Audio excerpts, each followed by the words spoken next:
Hello. Good afternoon. Good afternoon. All right. Third day. I mean, the last day post lunch. So I'm sleepy. Additionally, people are still having lunch. So I'm hoping that they'll come in slowly. But nevertheless, we are. Time will not stop for us. So we'll have to. We'll start. Welcome. My name is Sashidhar. TVS Sashidhar. I'm an assistant professor in Azim Premji University. Uh, so I welcome you all to this paper presentations.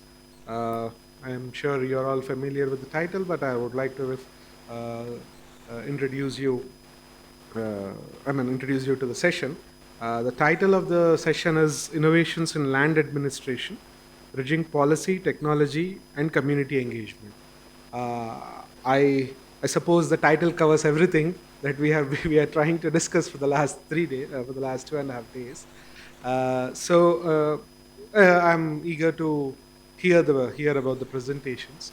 So housekeeping rules: we'll have 10 minutes for each presentation. So at the end of the presentation, we'll take questions. We'll have 5 questions each, 5 questions rounds. We'll take the 5 questions, then we'll go. So that's what we are going to follow. At 8th minute, I'm going to signal. I'll sit here. I'm going to signal at the 8th minute so that you can wind up your presentation. So we'll follow the same order that you can see on the screen. So okay, let me invite Monica Dara to present her work. The title of her paper, which she co-authored with a couple of other colleagues, is Swamitwa Scheme and Land Governance: A Study in the Context of Selected Villages of Haryana State, India. Please welcome.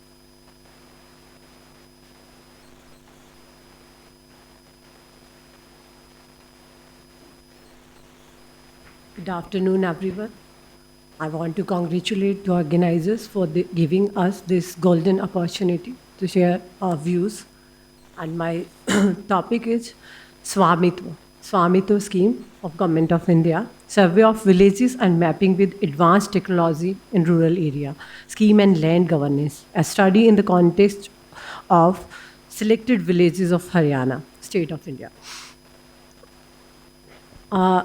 Every time land governance is a high debatable issue and it is very critical to rural development in India, where over 65% of the population resides in the village, often depending on agriculture as their primary livelihood. The accurate and transparent management of land records forms the foundation for effective governance, dispute resolution, and economic empowerment. Historically, rural land governance in India has been fraught with issues such as inaccurate land records, rural inaccurate land records, land disputes, and inefficient transactions, which significantly hindered rural development. In response, the Government of India introduced the Swamitwa scheme, survey of villages and mapping with advanced technology in rural area Recording in progress. 2020 to transform land governance through technological innovative like drone-based mapping and geographical information system GIS. Before the Swamitwa scheme, rural Haryana, like much of India, faced numerous challenges related to land ownership. Haryana's agricultural economy is heavily dependent upon land, making secure property rights essential for both social stability as well as economic growth. However, land records in the state were often outdated or incomplete, leading to frequent land disputes and an inability of landowners to property for credit system also. The Swamitwa scheme launched by the government of India. So it is very transformational and remarkable step of the government. In the context of Haryana, this initiative has played a key role in land administration as well as land governance, resolving long-standing problems related to land ownership and management in the state's predominantly agricultural economy. Haryana, known for its extensive rural landscape and significant agricultural production, has faced challenges related to ownership and property rights over land. Before Swamitva, land records in Haryana were often outdated or inaccurate, leading to disputes and inefficiencies in land transactions. The implementation of this scheme in Haryana aims to address these issues through a comprehensive approach that combines technology with traditional land survey method. The Swamitva scheme, cutting edge technology including drone survey and geographic information system to create detailed and accurate land records. In Haryana, these initiatives involve systematic mapping of village land and collective accurate data on property boundaries and land ownership.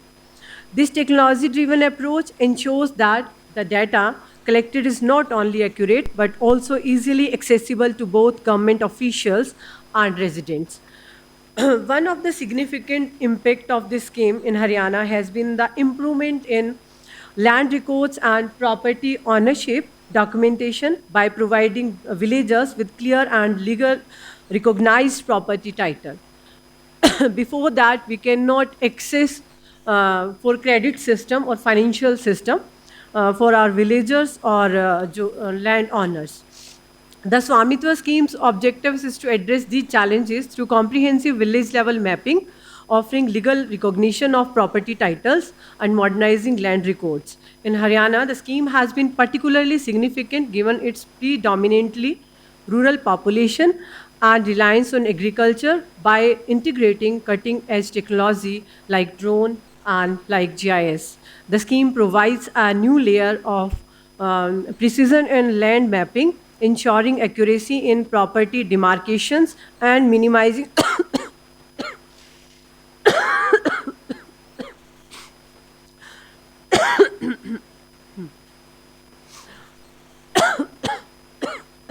the scheme provides a new layer for land mapping, ensuring accuracy in property demarcations and minimizing disputes. The role of technology here cannot be overstated as it helps in addressing long standing inefficiencies, thereby contributing to the broader goals of rural development. The initial implementation of Swamitva in Haryana had shown positive results. Villagers have reported favor land disputes and greater confidence in property ownership as documented by Mr. Singh. Furthermore, the newly issued property titles have allowed rural landowners to access formal credit from banks, opening new opportunities for economic development as well as agricultural development. The scheme's success in Haryana offers valuable insights into how modern technology can be effectively resolve land disputes in rural India. And this paper aims to critically evaluate the Swamitva scheme's impact on land governance in Haryana, focusing on selected villages across two districts, Mahendragarh and Karnal, by using a mixed method approach, including surveys, interviews, and GIS data analysis.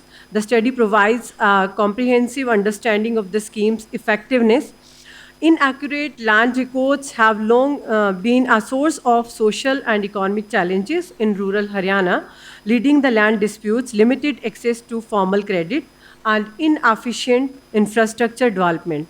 Swamitva schemes offers a technological solution, but challenges in adoption and execution have hindered its full potential in some areas. And it seeks to evaluate the impact of Swamitva on land governance in selected villages of Haryana, Mahendragarh, and Karnal. Key issues include land dispute resolution, the role of digital literacy, and access to formal credit structure. How has the Swamitva scheme impacted land governance and disputes resolution in rural Haryana? What role does digital literacy plays in successfully implementing the scheme? How has improved land ownership documentation under Swamitva influenced economic development, particularly access to credit?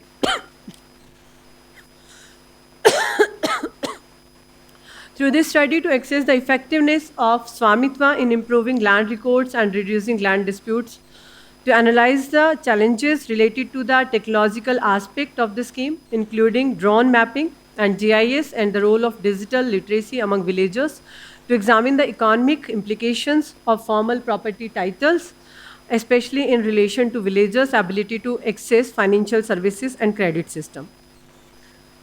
This scheme, in introduced in 2020, is a landmark initiative for rural land governance in India by Prime Minister of India. In Haryana, where agriculture forms the backbone of the economy, accurate land records and formal property titles are vital for socio-economic stability for rural people.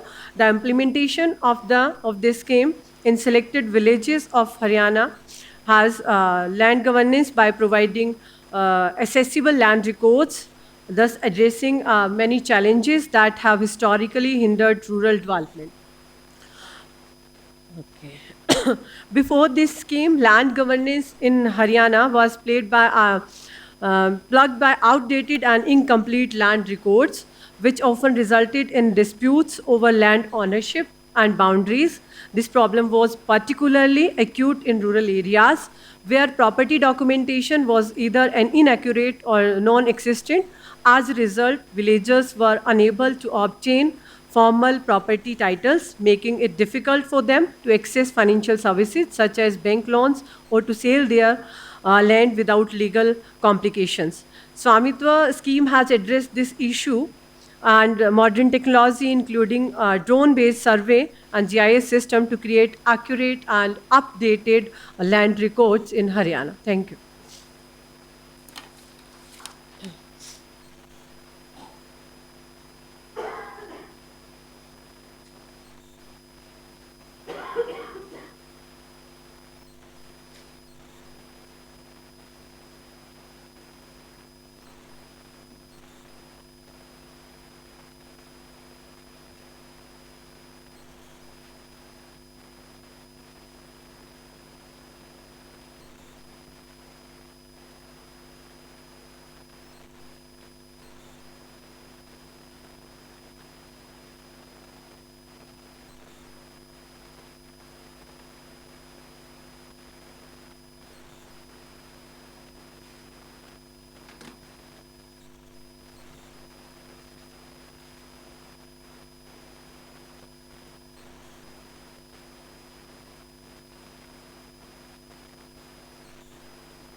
Hello.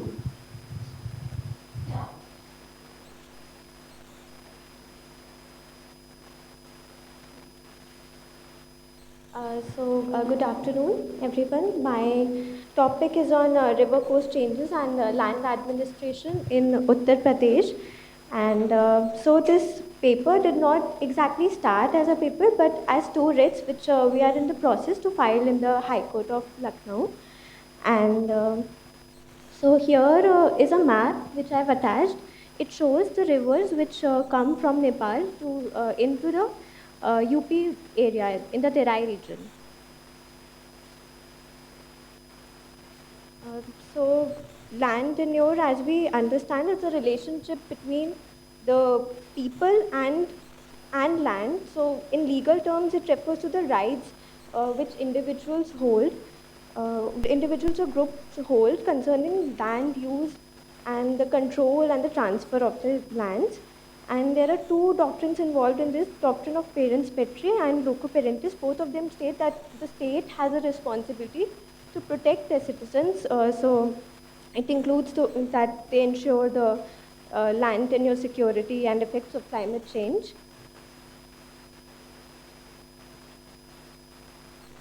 So when land administration fails, the judiciary serves as a last resort or the final safeguard to protect the rights of affected populations, especially the vulnerable groups, women, and the indigenous communities who are often disproportionately impacted. This is a map of my study area. It includes the Terai region and the catchment areas of Sharda, Soheli, and Ghagra rivers. villages along their path, and Banbasa in Tanakpur, and Dudhwa National Park, and Kanchanpur and Shuklapata National Parks inside Nepal. So for this study, I visited Nepal and also interviewed the people from UP who are affected. So how floods or river course changes affect the land tenure. So what happens is, in my study, what I could grasp is that all the people were affected, the farmers, large farmers, large-holder farmers, and the small-holder farmers. But the most significant impact was on the small-holder farmers. This is because when the land is inundated, they cannot use the land, and their income generation is stopped, and they ultimately reach a stage where they have to sell off their land and to settle their debts. And it also impacts the agricultural supply chain workers such as truck drivers. And when the roads get blocked and damaged, then the market access is very limited. So this also contributes to the financial losses to the farmers. Here is a board of Tonda Machli River Bridge from inside Nepal. And Tonda Machli River is also called Soheli River in India. So Soheli River is the southern boundary of Dudhwa National Park, and it is also called the park's lifeline. And it makes the last area of productive Terai ecosystem in India. So what happens in Soheli right now is that that it has a very obstructed flow, because due to many things which I will explain, it has an obstructed flow which is causing it to flow backwards and inundate the areas.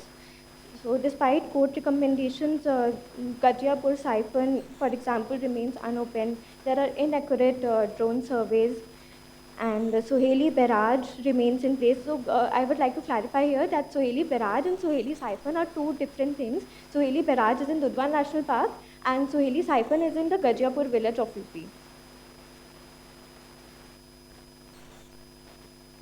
Here the very first picture is of Soheli siphon in Gajiapur village. It is Asia's largest siphon with 24 gates, and it remains unopened despite being constructed in 1974.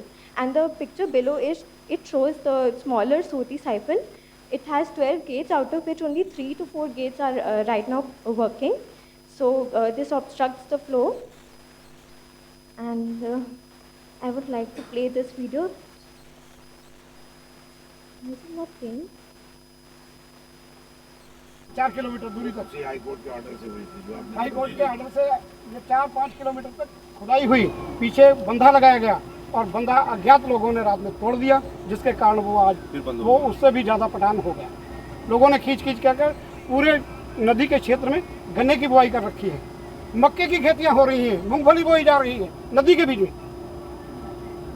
अभी भी वो लोग कह रहे हैं हम बंधा नहीं बांधने देंगे कुछ और भी। अच्छा, एक बात पूछेंगे, इससे दुधवा नेशनल पार्क को क्या नुकसान है? वहाँ पूरा पानी भर रहा है उसमें और जानवरों का इतना नुकसान हो रहा है। So here one of the farmers says that there has been illegal occupations on the path of Soheli River from the Gajiapur siphon, because of which it doesn't open. So what are the apprehensions here are that there is illegal occupation, and it brings the financial benefits to the irrigation department. So the miscreants are hands in gloves with the irrigation department, and that is why it is not open since then. Then I have also mentioned the Soheli barrage's faulty location. So what happens is that Soheli barrage remains in place. There is also a risk that Soheli barrage should either be removed or should be opened most of the time. So it leads to this problem that silt accumulates, and it raises the level of flood there, adding to more damage. And there are also apprehensions again for the irrigation department that the fishes are trapped in the Soheli barrage when it remains unopened, and few kilometers away from Dudhwa National Park, the illegal fishing activity is done, and it also brings financial benefits to the irrigation department. Here the first picture is of original course of river Soheli, and this is the video.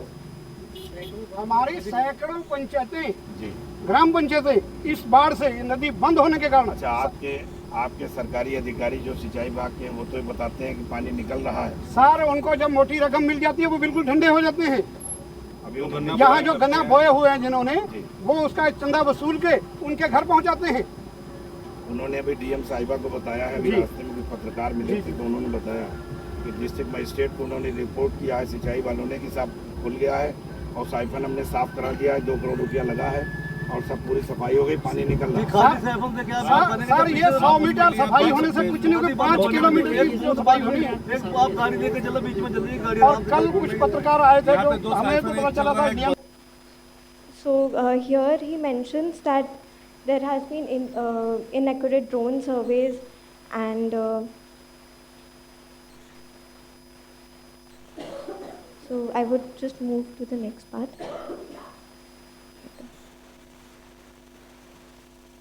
So then comes the issue of Sharda River. Sharda River is also known as Kali or Mahakali in Nepal. And it is a very important river in UP as it irrigates many areas and fulfills the water needs of a larger part of farming community. To understand this, we should understand the historical aspect of the Trans-Sharda area. So in 1950s, Bhudan movement displaced Sikhs from Pakistan's Punjab and the SC/ST population and other landless populations were given land in the Terai region to practice agriculture and to become self-sufficient. Then in the first 5-year plan of 1951 to 1956, the primary focus was on agriculture to address the challenges posed by the partition and the World War II. Then in 1974, around 150 cusecs of water was redirected through siphons from Nepal into India in the effort of Nepal's irrigation development. So it saved the Nepalese area from the potential damage, but ultimately caused this flooding. 1 minute. Okay. So it contributed to flooding in Kheri and Pilibhit.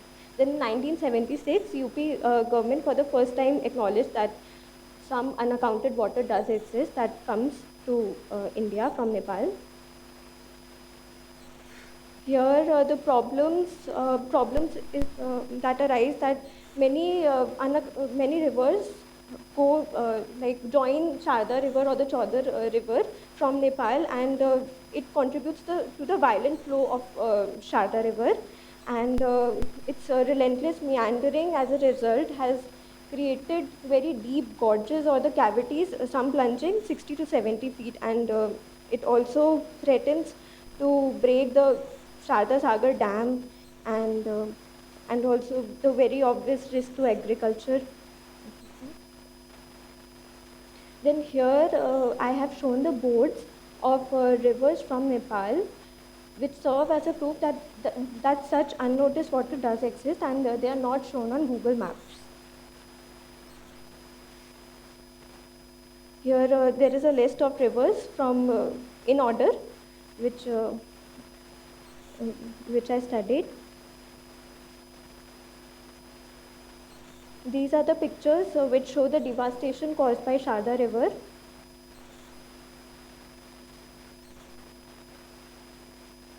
So there is also a writ which, in the writ of Sharda River, we have mentioned that Palyakala should be made a district, so that it improves the efficiency in disaster management, and it should also be included in the dedicated disaster management fund.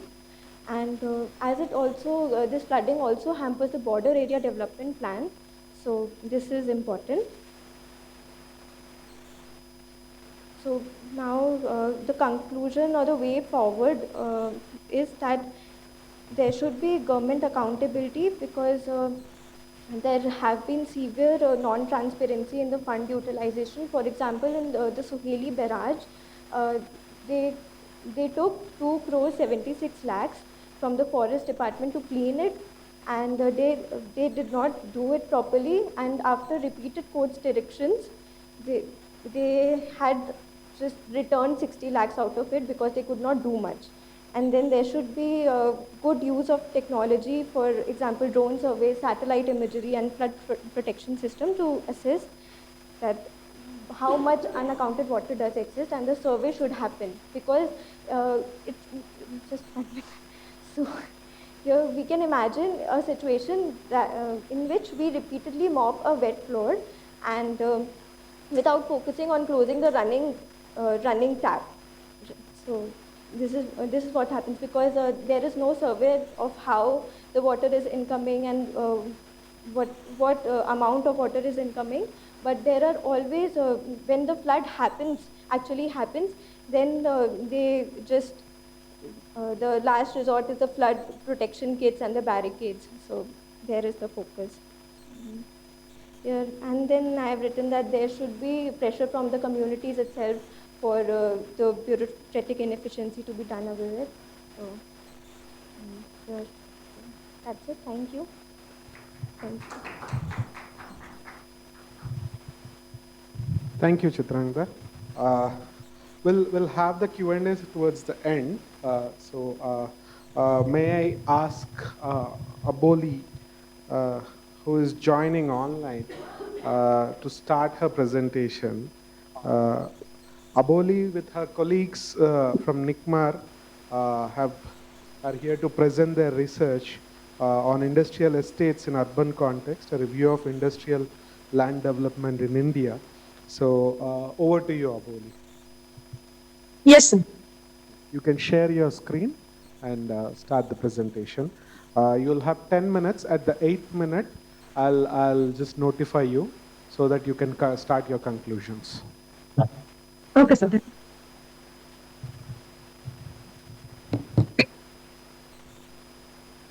So good afternoon, everyone. Screen visible? Yes, your screen is visible. Okay, so good afternoon, everyone. Today we are here to present our study on industrial estates in urban context, a review of industrial land development in India. This is a case study based research, and this research dwells into how industrial estates impact urban areas in India, exploring both their contributions to growth and the challenges they face. Going further, to guide you through our presentation, here's the agenda. Each of these sections will help us understand the dynamics of industrial land development and its effectiveness in urban settings.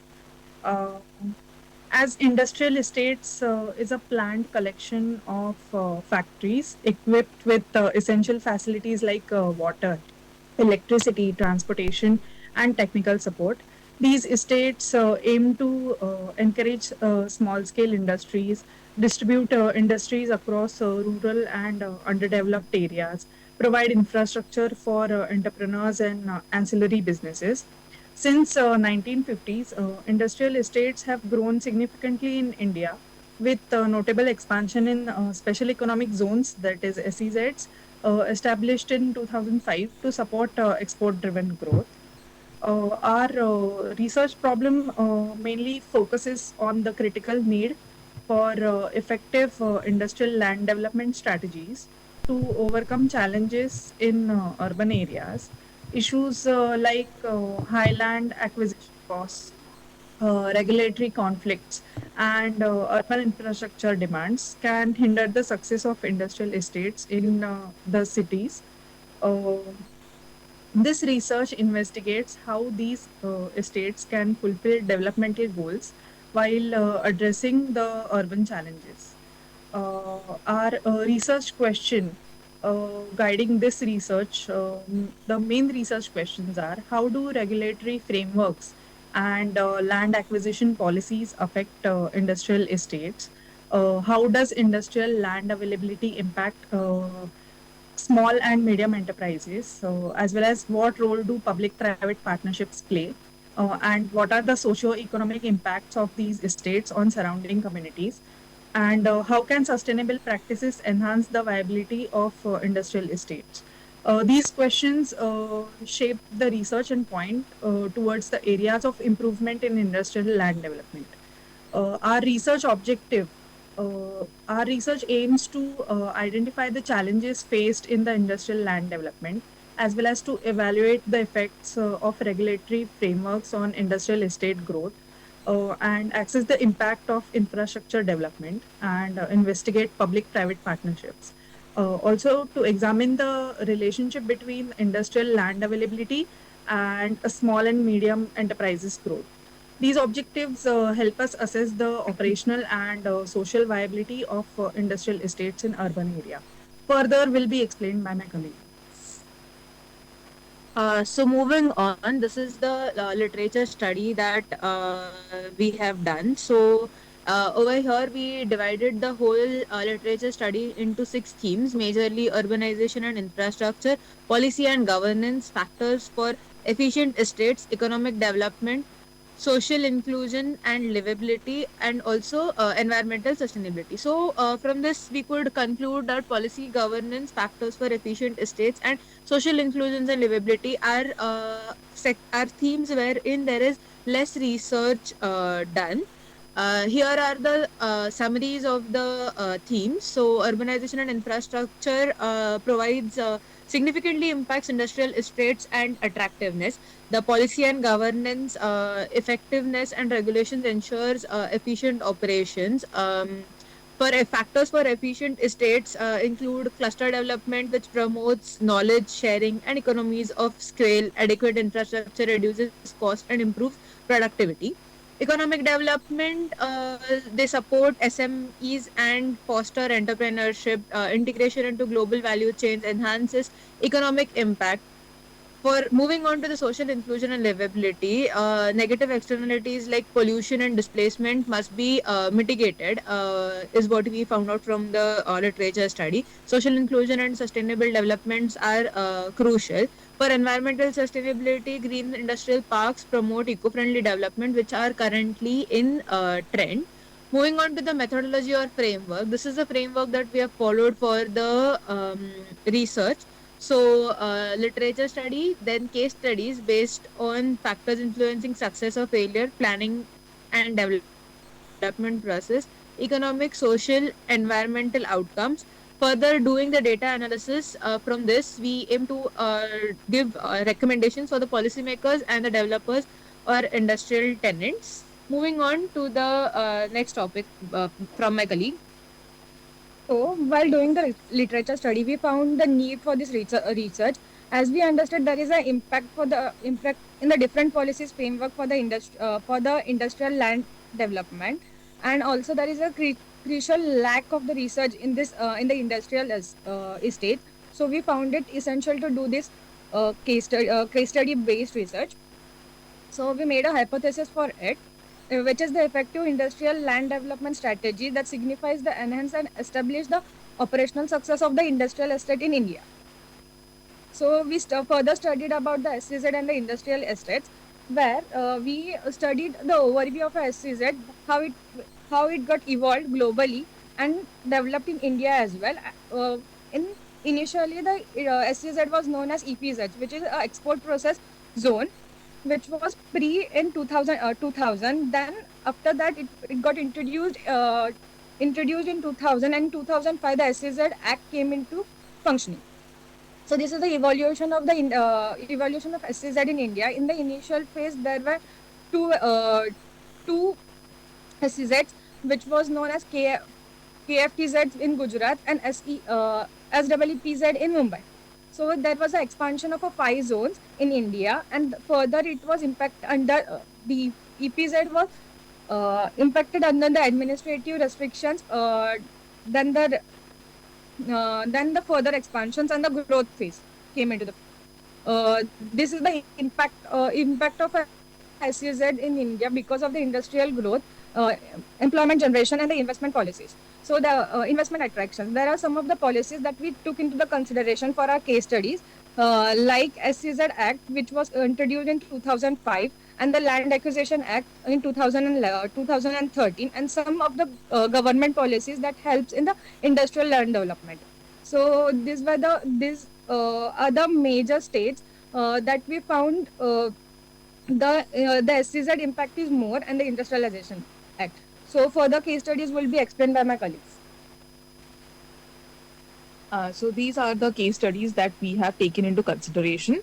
First is the Hosur New Town development in Tamil Nadu. Second is the Jawaharlal Nehru Port Authority SEZ in Navi Mumbai, Maharashtra. Third is the Noida SEZ in UP. And fourth is the Mahindra Wall City Industrial Estate in Tamil Nadu again. So this is the total summary of the comparative analysis that we have done of all the case studies. As we can see, the land use zoning of different industrial estates, they have prioritized different sectors in their own land use. For example, JNPA has prioritized industrial. Then the Mahindra Wall City, they have prioritized the SEZ and DTAs. And we see Hosur Newtown, they have prioritized residential. In development model, they have used separate development models as their tool. For example, JNPA has used port-led industrialization. In land acquisition model, we see You that have 1 minute to SIPCOT conclude. so we see that SIPCOT has the majority land. We have done employment analysis as well. So these are the different comparative analysis of our case studies. We have compared it in different themes. Moving ahead, these are the different gaps that has been identified. For example, PPP limitations, limited support of SMEs, inadequate social infrastructure, and conclusions are that industrial estates are vital for economic growth, but a complex regulation, high cost, and limited SME support are major barriers. While they improve regional infrastructure, they often lack essential social amenities for workers. These are the key recommendations, basically policy reforms to streamline regulations and land acquisition, enhancing PPP models to ensure equitable resource distribution, supporting of SMEs with subsidized facilities to foster entrepreneurship, and improvement in social infrastructure around industrial estates like housing and healthcare to boost employee well-being and community growth. Thank you. That's it. Thank you. Thank you so much. I request you to stay back till the session ends so that you can respond to the questions. May I now invite Mr. Chaitanya Joshi from IIT Patna to present his work on application of MahaRERA parcel-based data repository to identify the potential gap and addressing complexities for incentivizing redevelopment along transit-oriented zone in Mumbai Metro. Study of Kurla Chambur line in Mumbai's eastern suburbs. Title is too long, but yeah. No, I'll try to explain it. Yes, please. Over to you. You can start the presentation. At 8th minute, I'll let you know so that you can start your conclusion.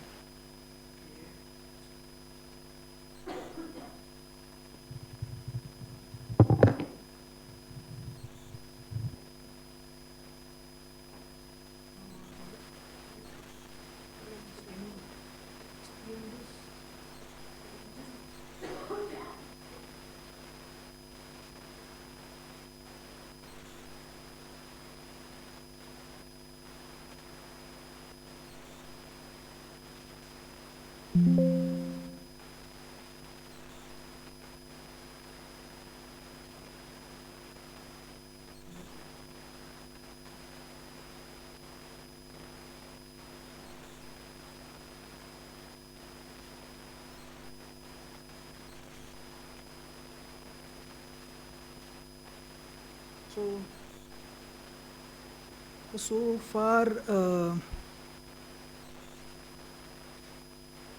let me start with why this topic is essential and what does it mean. So actually, RERA portals, as we all know, are the portals for ensuring the transparency in the system, where the real estate developer should not directly take the advantage of the customers, and as a result of that, the RERA portal was launched in 2016. However, what we observe is that apart from having a typical apart from just the transparency, we also see that the application of the RERA portal can be further enhanced to certain levels, in which from case study approach, where we identify how the parcel based lands are being developed, we can shift to quantitative study where we can actually identify what amount of land are we using for what purposes on a particular piece of land based on development control regulations. So this is the aim. The research is to use the RERA portal for project-based purposes. So on the left-hand side, you can see the objectives, and it's a 40-week study. Objectives of the 40-week study, starting from the literature review to key recommendations, are listed. And today we will be covering the work which we completed in 12 to 15 weeks, where we started from the literature review, selection of the study area, why Mumbai was selected, why Kurla Chembur is significant in this particular aspect, and we'll have some thoughts on the way forward as a case-based example over here. The case-based example will be replicated in order to obtain the more data so that the qualitative assessment can be made at a city-wide level. So this is the need for the study, that Kurla Chembur being in proximity to the airport, the infrastructure and the redevelopment is getting affected because of the air funnel zone. As you can see here, this is the color coding map by Airport Authority of India, which indicates the color coding and height restrictions which Airport Authority has seen. Now, since the Airport Authority of India is a central authority, and the development control regulations are made by the MCGM, there is a conflict that is being observed in both of the regulations, and both of them does not stand on certain level. So, studying, just to start with some brief introduction that how Kurla Chembur was evolved. So, it started from Salsette Islands, and you can see the Kurla Chembur is actually at the heart of the city, from where we actually moved to Mumbai suburbs. This was how the area was during the pre-reclamation, and this is how Kurla Chembur today. At present, the Kurla West and Kurla East and Kurla West, both wards has the highest population density in entire Mumbai, and the reason for that we'll know it further. It started in 1948, where the Mayor Modak report, which was a non-statutory plan, which was launched. Further going to that, 1966, where first development plan identified Kurla Chembur as the area in suburbs, which was identified that it will be a very feasible location for the industrial workers to stay on. And as a result of that, what happened is there was a increasing affordable housing pattern which started to spill over in this particular area entirely. Further, in 1991, the plan to reshift the entire industries was working on in entire Mumbai, as a result of which the entire paradigm shift was observed, where in 1991, the development plan, the larger industrial parcels were abandoned and they were converted into the residential land uses. And this is how it became this is how the entire area, or the study area for possibly, it became available for the parcel-based developments.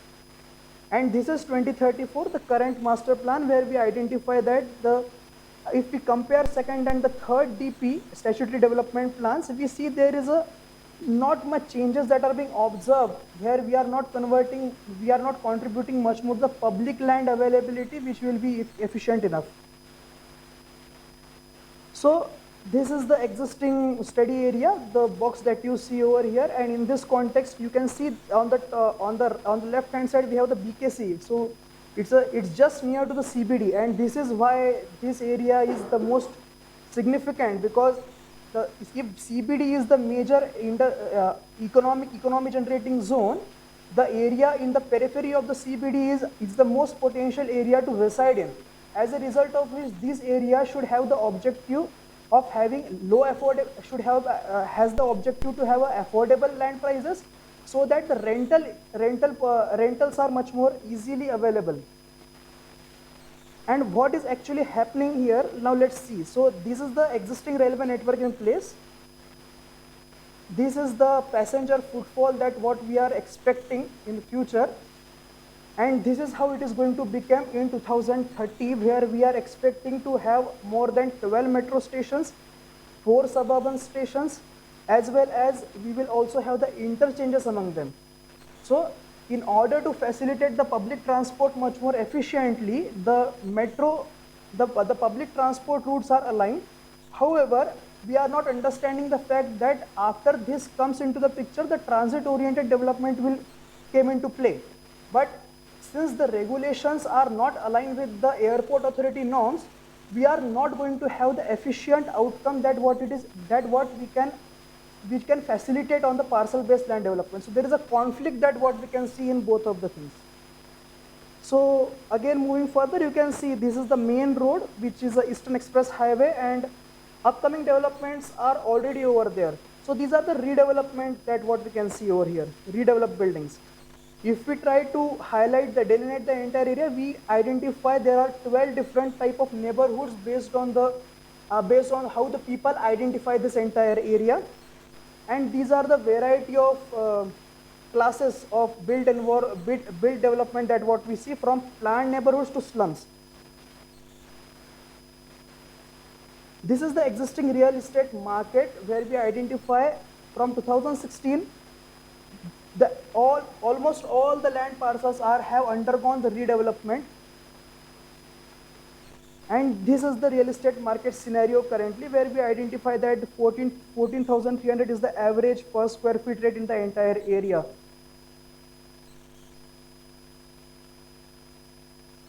And this is how we finally came to the study area demarcation, where we left out the Chembur Heritage Precinct part because it is not feasible to have the increasing potential over there, but rather to include entire other area which can be developed into much more high density development in the major CBD precinct.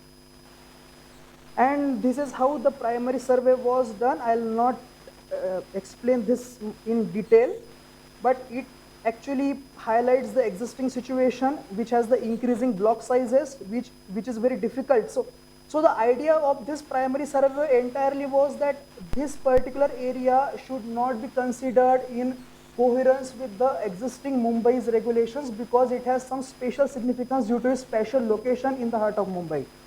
So either you should have some different locations based on the area-based development, or either you should have certain incentive-based approaches so that this area can facilitate the high-rise development over there. And the reason why we require high-rise development over here is because, as we already mentioned, it's just near to the CBD. So there is a high potential that the people can actually utilize the land in a much more potential manner, and they can actually reduce the travel time, what is exactly the major point of CBD peripheral area is. And this is the interesting thing where we identify that we don't find most of the land parcels which are actually achieving even 2 FSI. So we don't find enough of the development potential in the entire study area over here. And this again reflects the height restrictions. So 50 meters is the highest restrictions currently. So even although your land parcel may be 4 acres, you cannot build above 50 meters.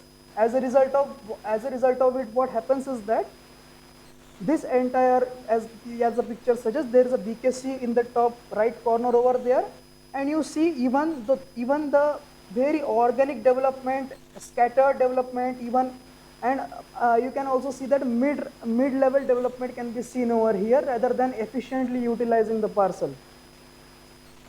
And this is the FAR consumption, where we see that the entire area has 0.83 FAR, which is even less than the existing UDC development control regulations permit.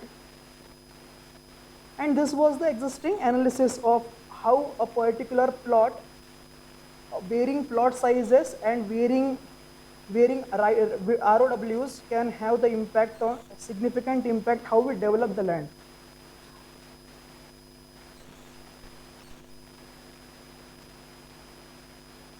So if we see the example over here, we can see that only half of the development potential is currently being used. So now, why we need this RERA approach? Why we cannot do the parcel-based study? Because the reason is that we'll have to visit each and every land parcel, and we'll have to develop the entire thing. So for example, if I have to collect the data that how my land parcel is being used based on the DCR, I'll have to go on each and every land parcel, I'll have to measure them. What RERA provides is that we already have certain instruments that are there in place from the RERA portal, which can actually download the data And this actually indicates that how, as you can see in the table which is below, the FSI details are mentioned, where you can actually indicate the what is the permissible FSI as per the, and how it is, what is the sanctioned FSI. So sanctioned and permissible, we can have the ratio that how the developer is trying to utilize the land. Again, this does not solve the problem. We'll have to do the interventions at a policy level, but it certainly ensures that how we are actually looking at the private land parcels in our cities. And this is how the entire thing means. Even you can have the area statement downloaded from the website, and there all we can actually highlight what are the nuances that what we can derive from the entire area statement on a parcel based approach. So this is a sanctioned plan which is available on RERA. So for example, if this entire thing has been regulated in a particular manner based on the RERA website, we can actually use this particular RERA portal in order to understand the real estate market assessment, which we currently are lacking in the industry. So I guess the time is over. Thank you so much. Thank you, Chaitanya. Thank you so much. Now we have another participant, Tom, who has joined online. Tom, can you share your presentation? You can start your presentation. Tom is from College of Graduate Studies, University of South Africa. The title of his presentation is Partnering for Inclusive and Transformative Access to and Governance of Agricultural Land, the Government and Youth Organization in Zimbabwe. Tom, over to you.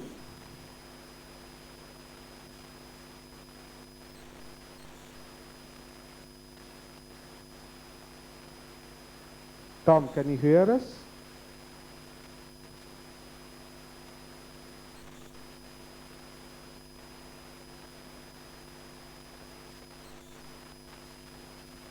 Hello? Yes. Can you hear me? Yes, we can hear you.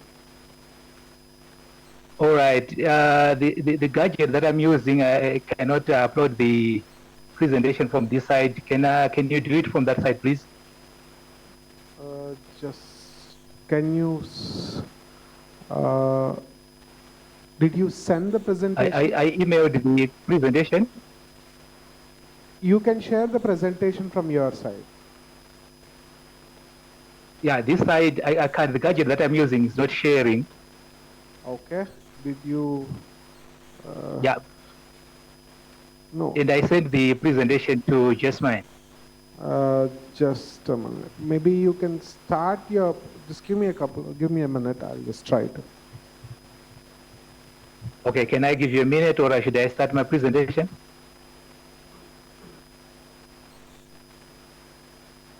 Give me a minute. We are just trying to figure out the presentation. Thank you so much. She says he just sent it to Jasmine. Maybe you can start the presentation. I mean, you can start your presentation. However, we may need some time to get your PowerPoint, I mean, your PPT. Is that okay? Okay, thank you. Let me start. Special thanks to the session chair, the fellow panelists, and the audience. My name is Tom. I'm a postdoctoral research fellow with the DSI NRL Research Chair in Social Policy at the University of South Africa. As we explore land and development, my paper focuses on partnering for inclusive and transformative access to and governance of agricultural land, where I'm focusing on the government and youth organizations in Zimbabwe. And the core argument of my paper is that although youth inclusive and transformative land access and governance is important, the situation in Zimbabwe is actually depicting limited inclusion in relation to the youth vis-a-vis the importance of land and agriculture as a sector and a major contributor to Zimbabwe's economy. And I'm using Zimbabwe's 3 phases of land reform as a case study. And if you check, you realize that Zimbabwe has had 3 phases of land reform the first phase of land acquisition and resettlement that started in 1980 to 1998, the second phase of land acquisition and resettlement that started in 1998 with a 2-year inception phase, and lastly, the fast track land reform program that in fact emerged within the second phase of land acquisition and development. However, although there's been a progressive trend in terms of redistributing land, very few youth have actually benefited from the land directly and in their own right. And relating to the statistics on the ground, both on the side of the government and the youth organizations, there are serious information gaps, where in some cases the number of youth who benefited or who are participating in the land administration and governance institutions are known, or there are no clear records of how many youth actually benefited from the land reforms, or how many youth are actually participating in particular land governance institutions. And where some of the statistics are available, the evidence is insignificant, and there are very few parents who are actually ceding land formally to the youth, and most of accessing land after their parents and guardians retire or die. And this research project that I'm reporting on, which informs my paper, is called The Social Policy Dimensions of Land and Agrarian Reform in International Perspective. And as I indicated earlier, it's a flagship report, research project of the Saatchi Chain Social Policy that is based at the University of South Africa. And it covers 5 out of the 8 rural provinces of Zimbabwe. And it takes youth as a vital cog of development in the land and agrarian reforms. And the major focus is on the productive, protective, reproductive, redistributive, and social compact functions of land as a social policy instrument. And I've just included the transformative social policy conceptual framework within which my research falls, and where I'm actually taking land as a central component of social policy, just like education, health, equity, family and child care, old age, and all the other formal social policies that you may be aware of. And in relation to this study, Tom, can you see hello? the Tom, this is Shashidhar, Chair. Can you see the slides? Yes, I can see the slides from this side. It's please. now visible. Yeah, please indicate to change the slide. One of our colleagues will make the changes whenever you want the slide to be changed. All right, so you can move on to the second slide, which focuses on results, because I've already highlighted the introduction and the transformative social policy approach framework, and I've also covered that one. So the 6th slide. May you move on to slide number 6, results, key pointers. Right, thank you so much. So the first 5 slides, I was just highlighting the introduction and also the context of the study that informs this paper. So in relation to youth inclusive and transformative access to and governance of agricultural land, the project makes several key notable findings in relation to the need to improve the youth participation in land and agriculture. And you will see that the first one, the central argument there is that there is no deliberate youth inclusion in relation to accessing and governing agricultural land, although there are attempts to increase or to expand youth access and youth participation. But there appears to be little evidence on the ground that this is really happening. And this is compounded by a lack of political will, because the government is not implementing vibrant policies that would allow for the participation and inclusion of youth. And there's also a long-standing gerontocracy within the land and agricultural sector, where it's mostly the elders who have access to and influence decisions on the land in terms of how to access it, how to use it, how to dispose of it and how to use its process. And this is cutting across the communal areas, the old resettlements, and the new resettlements. There's also very limited data and information that is available, particularly in the formal sector, of youth and basically the general land access and governance map in relation to the various populations in Zimbabwe, which is actually contributing to an unjust and an inclusive and conflict-ridden situation in terms of the land and agrarian sector.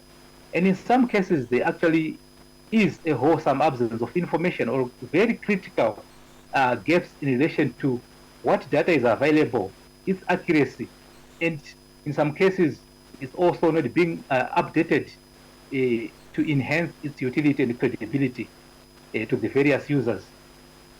However, there has been some notable changes, particularly in relation to the establishment of a youth desk in the Ministry of Lands, Agriculture, Fisheries, Water and Rural Development, and also recognition of the importance of the youth, and also their organization, their representatives, and their partnership with the government.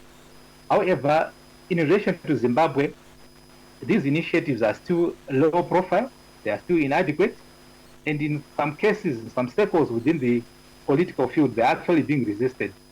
This can be done directly or indirectly, but there is evidence that some of the key figures in government, they are actually resisting the push by the youth organizations to expand the participation of youth in land access and also in how it is governed.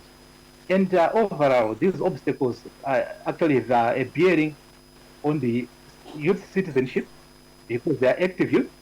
They should be contributing to the development of their countries through the land and agricultural sector or other sectors.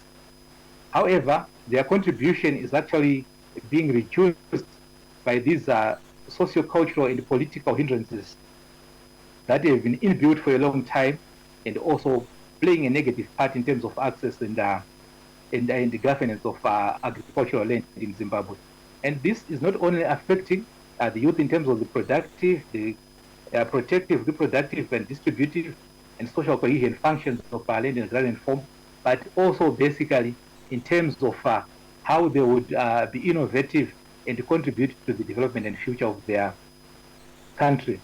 And in conclusion, I'm arguing that youth access is still a stumbling block in Zimbabwe, and there are serious challenges that are being experienced by the youth individually or collectively through the youth organizations. And the partnerships that are there currently between the government and youth organizations, are positive and actually showing a good trend or a good trajectory. But this would work well if they are coupled with an enabling and political and economic environment.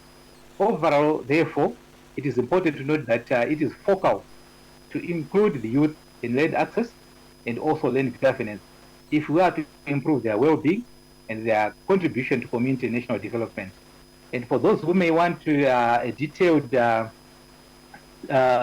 discussion of the issues that I've just highlighted, the draft conference paper is available, and I can share that one to those who are interested.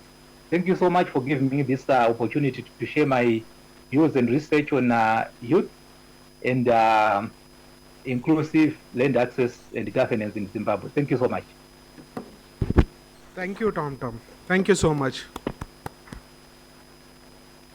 Thank you all. Now I'll open the floor for the questions for the speakers. As the chair, I'm trying to use this opportunity to ask my questions first. So I have one question for each of the participants. For each of the speakers. Monica, thank you so much for the presentation. One thing that I wanted to understand from your analysis of Swamitwa, or somewhere in the abstract when I was reading, one point that caught my attention was effective implementation of rural development programs is happening because of the Swamitwa implementation.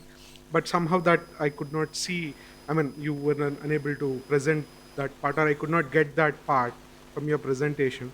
So if you can help us understand how Swamitwa implementation in Haryana, in the case villages that you are studying, uh, how is it helping in implementation of rural development programs? I'll ask my questions, then we can. No, I'll ask. Huh. Person in rural area as well as urban area. We all consider this now. That helps determine land ownership actually. Through Swamita, we can effectively implement implement the land ownership records actually. Now, so we have if we have clear land records, then the title will be clear for every person. Because rural area there is no clear records for property ownership before this Swamitva scheme. If the people will be accepted this scheme and digital awareness, then we can implement effectively this scheme in rural areas actually. Okay, that's the expectation that that's. No, sir. Or is there any evidence Government from is the? working very well in this field actually, na? And we have accurate land records in Haryana now, and the rural people can take loans against their properties. Okay. Okay. Thank you. Thank you so much. I have a question for Chitrangada. One of our participants, she had to catch a flight, but she wanted me to convey her congratulations to you, Chitrangada, and also good luck for your PIL. So, I have a related question. That is, I mean, I could not get what you are, what relief are you trying to ask for by filing this public interest litigation? Because there are multiple agencies involved, from local government to national government to neighboring country governments. Yes, So, sir. what is the kind of relief Yes. that you are trying to see through this PIL? Because I understand, though you presented it as a paper, but it's a PIL It's a- application that you Yes. have. It's a research-based PIL application. So, if you can reflect on that, Yes, that sir. would be helpful. So there are two writs. One is for Suheli River and one is for Sharda River. So I would start with Suheli. Suheli River, as I showed that there are two things. One is Gajiapur siphon and one is the Suheli barrage. There are two different things. So the Gajiapur siphon needs to be opened. This is the first, so that when Suheli will flow unobstructed, it will not inundate the land. It is now inundating backwards. So it would save a lot of lands and agriculture that way. And so in this writ, we are still in the process to file the writ. So we are also praying that there should be a CBI inquiry or something which like confirms the apprehensions of the villagers, that if the irrigation department is really involved in this, or is it getting some financial benefits, etc. This is one. And then Suheli barrage should be removed, as I mentioned, that should be removed or should remain open most of the time. There should be some things done. And because then also I said that there is this illegal fishing activity happening, so there should be this survey. Then for the Sharda River is very important, because then here the international thing is involved.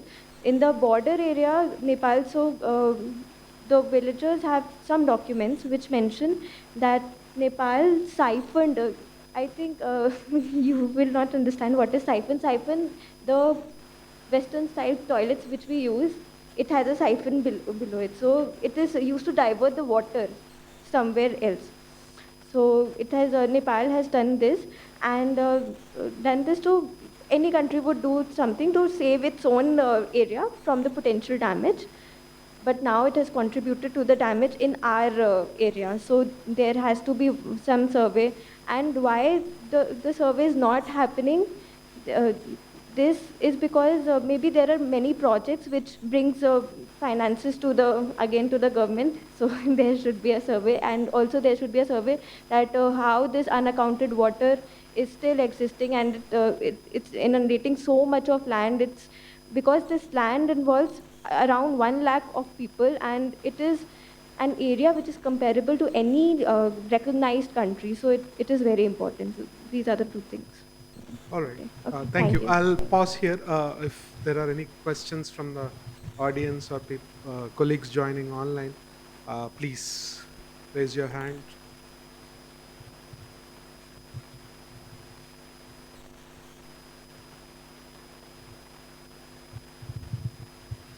Hello, I had a question for Monica ma'am.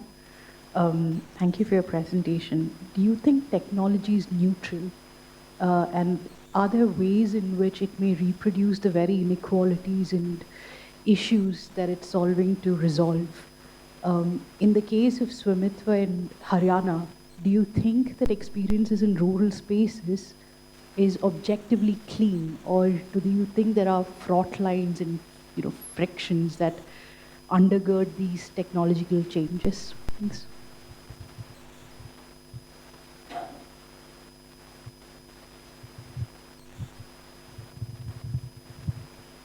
We are just talking about a significant impact of Swamitva scheme in Haryana. It has been the improvement in land records actually. No doubt many cases we will face in coming time.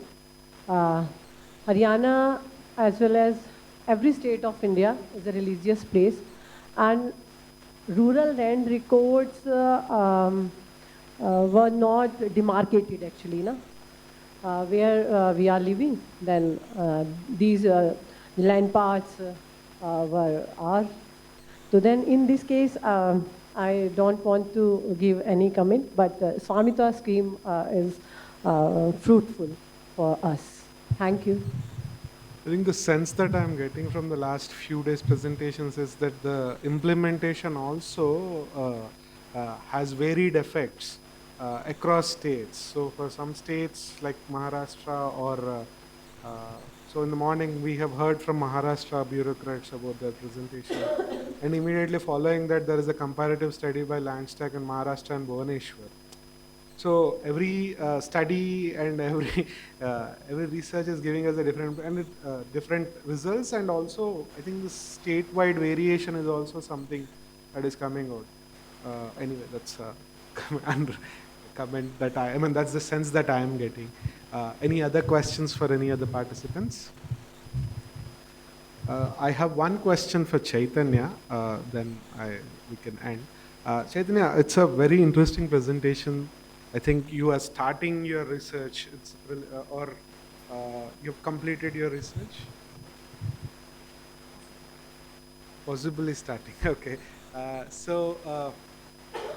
No, I'm asking this question from challenges of redevelopment that people are discussing, especially in Mumbai and Pune, where